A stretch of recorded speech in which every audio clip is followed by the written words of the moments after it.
दोस्तों, आज की इस वीडियो में हम आपको बताएंगे उन पक्षियों के बारे में जिनका घर में आपके आना जाना बना रहता है, तो वो आपके दुर्भाग्य को अपने साथ लेकर आते हैं। साथ ही हम जानेंगे ऐसे पक्षियों के बारे में जो अगर आपके घर में आते हैं तो आपके सौभाग्य का प्रमुख कारण बनते हैं। और साथ ही दोस्तों, अगर आपका दुर्भाग्य चल रहा है तो ऐसे में आप क्या उपाय कर सकते हैं वो भी हम आपको इसी वीडियो में बताएंगे। तो पूरी जानकारी के लिए इस वीडियो में अंत तक बने रहिएगा।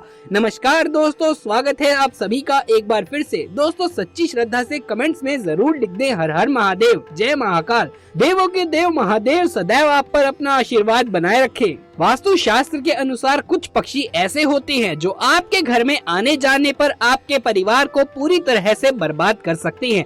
यहाँ तक कि गर्भवती महिलाओं के लिए इन पक्षियों का अच्छा आना जाना नहीं माना जाता। तो इसीलिए कुछ पक्षी गलती से भी आपके घर में नहीं आने चाहिए, नहीं तो आपके घर का अंजाम बुरा हो सकता है। ऐसा माना जाता है कि इन पक्षियों का आपके घर में होना बहुत ही अशुभ फलदायी होता है। वास्तु शास्त्र के अनुसार कुछ पक्षी ऐसे होते हैं जिनके घर में आने से घर में पैसे का खर्च अचानक से बढ़ जाता है, यानी कि धन के खर्च की सूचक होते हैं ये पक्षी। प्राचीन काल से ही लोग कुछ पक्षियों के घर में आने को शुभ और अशुभ मानते हैं। इसीलिए आज के इस वीडियो में हम जानेंगे कि कौन से वो पक्षी हैं जिनका घर पर आना बहुत अशुभ कारक होता है और ये आपको कंगाल भी बना सकते हैं। कुछ पक्षी ऐसे हैं जिनका घर पे आना बहुत ही शुभ भी होता है। तो चलिए जान लेते हैं उन पक्षियों के बारे में। सबसे पहले जानेंगे ऐसे पक्षियों के बारे में जिनका घर पर आना अशुभ होता है। उसके बाद जानेंगे वो कौन सा पक्षी है जिसका घर पर आना बहुत ही शुभ माना जाता है। पहला पक्षी है कबूतर। शास्त्र के अनुसार ऐसा माना जाता है कि यदि आपके घर में कबूतर ने घोंसला बना लिया है तो ये बहुत ही अशुभ संकेत माना जाता है। ऐसा माना जाता है कि जिस स्थान पर कबूतर वास करते हैं उस स्थान पर अलक्ष्मी का वास होता है। ऐसे स्थान पर लक्ष्मी माता वास नहीं करती। कबूतरों के आने से घर में गंदगी फैलती है और नकारात्मक शक्ति भी बढ़ने लगती है, जिससे घर में पैसे की तंगी महसूस होने लगती है और धीरे धीरे सारा धन भी खर्च हो जाता है। इसीलिए घर में या घर के आसपास कबूतर का घोंसला नहीं होना चाहिए। दूसरा है चमगादड़। पौराणिक मान्यताओं के अनुसार जिस घर में चमगादड़ घुस जाए तो उस घर में बीमारी या मौत या बर्बादी अपना बसेरा बना लेती है। उनके अनेक लोगों का मानना है कि घर में चमगादड़ होने से परिवार टूटकर बिखर जाता है और घर में मनहूसियत छा जाती है। इसीलिए घर में कभी भी चमगादड़ का घोंसला नहीं होना चाहिए। तीसरा है कौवा। कौवे का बार बार आना घर में ये आपके घर के लिए बिल्कुल भी सही नहीं है,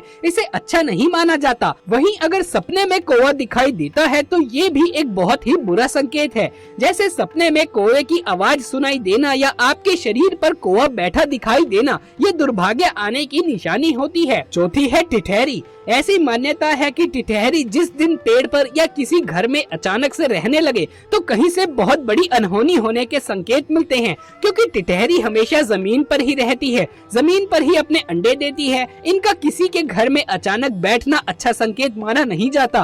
पांचवा पक्षी है उल्लू। अगर आपके घर में बार बार उल्लू चला आता है और बार बार एक ही दिशा में चिल्लाता रहता है तो ये बहुत ही अशुभ संकेत माना जाता है। ऐसा माना जाता है कि एक दो बार घर में उल्लू आने पर तो खुशियाँ आती हैं, लेकिन घर के सामने उल्लू का बैठकर बार बार बोलना बर्बादी आने का लक्षण होता है। आइए अब जानते हैं उस पक्षी के बारे में जिसका घर पर आना या घर में घोंसला बनाना बहुत ही शुभ माना जाता है। दोस्तों, वो पक्षी है चिड़िया। यदि आपके घर में कोई चिड़िया घोंसला बना लेती है और वहाँ पर अंडे देती है तो इसे बहुत ही शुभ माना जाता है। इससे आपकी संपत्ति में और भी अधिक वृद्धि होती है और आपके जीवन में चल रही परेशानियों का भी जल्द अंत हो जाता है। इसीलिए यदि आपके घर में कोई चिड़िया घोंसला बनाती है तो उसके घोंसले को भूल से भी ना तोड़े, नहीं तो इससे अशुभ फल प्राप्त हो सकते हैं। दोस्तों, बुरा वक्त हर किसी का आता है। बुरा वक्त आने से पहले किसी को समय बताकर नहीं आता, क्योंकि समय और परिस्थिति एक जैसी कभी भी नहीं होती।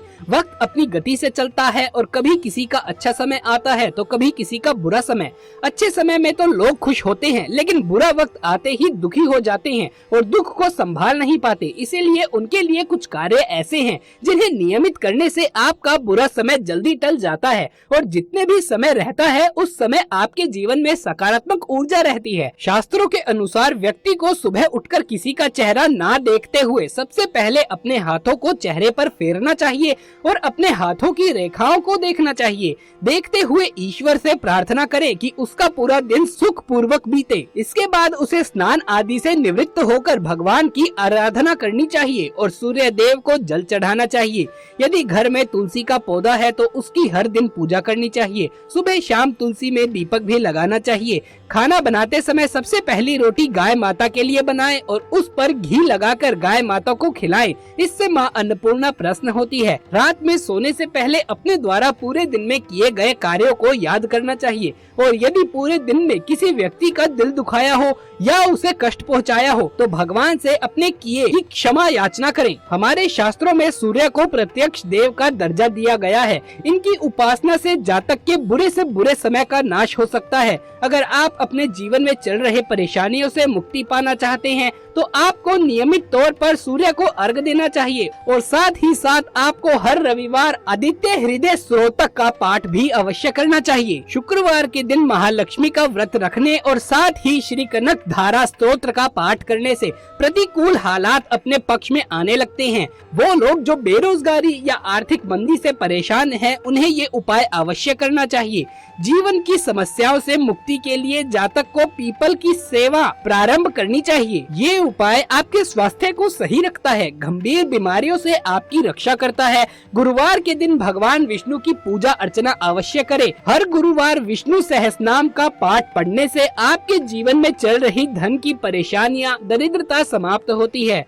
प्रदोष व्रत का संबंध भगवान शिव से है। जो जातक प्रदोष व्रत रखते हैं और शिव तांडव स्तोत्र का पाठ करते हैं, उनका जीवन हमेशा विघ्न बाधाओं से भरा रहता है। उनका विपरीत समय जल्दी कटता है और सफलता के द्वार उनके लिए खुलने लगते हैं। तुलसी की पूजा नियमित तौर पर करने से समय अनुकूल होने लगता है, हालात आपके पक्ष में आने लगते हैं और धन की देवी का भी आपके घर पर आगमन होता है। माँ लक्ष्मी की भगवान विष्णु के साथ पूजा करें। पूजा के बाद किसी गरीब को खाना खिलाएं। इससे आपके घर लक्ष्मी का वास होगा। बता दें कि जहां लक्ष्मी का वास होता है वहां धन वर्षा होना तय है। वास्तु शास्त्र के अनुसार आप बरगद के पत्ते को गुरु पुष्प या रवि पुष्प योग में लाकर उस पर हल्दी से स्वास्तिक चिन्ह बनाकर उसे घर में रखें। ऐसा करने से घर में सुकून और शांति का माहौल बढ़ता है। घर परिवार में बने कलह भी खत्म हो जाते हैं। घर के मुख्य द्वार के ऊपर भगवान गणेश का चित्र इस प्रकार लगाएं कि उनका मुख घर के अंदर की ओर रहे। उस पर सुबह दुर्वा जरूर अर्पित करें। ऐसा करने से घर में खुशहाली प्रवेश करेगी। दोस्तों, तेज पत्ता उन मसालों में शामिल है जिसका इस्तेमाल तकरीबन हर भारतीय रसोई में होता है। इसकी खुशबू की वजह से ये लाजवाब माना जाता है। पर क्या आप जानते हैं कि तेज पत्ते के इस्तेमाल से आप अच्छी नींद सो सकते हैं? जी हाँ दोस्तों, एक छोटे से प्रयास से ये संभव है। यही नहीं, अगर इस ट्रिक से आप तेज पत्ते को यूज करते हैं तो ये आपको सुकून भी देता है, घर से हर तरह की नेगेटिव एनर्जी को दूर करता है। आइए जानते हैं आपको इसे कैसे इस्तेमाल करना है। तेज पत्ता ले, इसे कटोरी या एस्ट्रे में जला ले, इसे कमरे के अंदर रख दे। इसमें से जो धुआं उठेगा उससे कमरे में तेज पत्ते की खुशबू फैल जाएगी। थोड़ी ही देर में आप कमरे में बैठने पर सुकून महसूस करेंगे। इस खुशबू में आधे घंटे बैठने से तनाव दूर होगा और अच्छी नींद भी आएगी। तो दोस्तों, ये थी हमारी आज की वीडियो। अगर ये वीडियो आपको अच्छा लगा हो तो इसे एक लाइक करके अपने दोस्तों और रिश्तेदारों के साथ इसे ज्यादा से ज्यादा शेयर करें। कमेंट बॉक्स में हर हर महादेव, जय महाकाल लिखना बिल्कुल भी ना भूलें। आगे भी ऐसे वीडियोस देखते रहने के लिए हमारे चैनल को सब्सक्राइब करके पास वाले बेल आइकन को भी दबा लीजिए। जल्द मुलाकात होगी आपसे किसी अगली वीडियो में। तब तक के लिए आप सभी का धन्यवाद।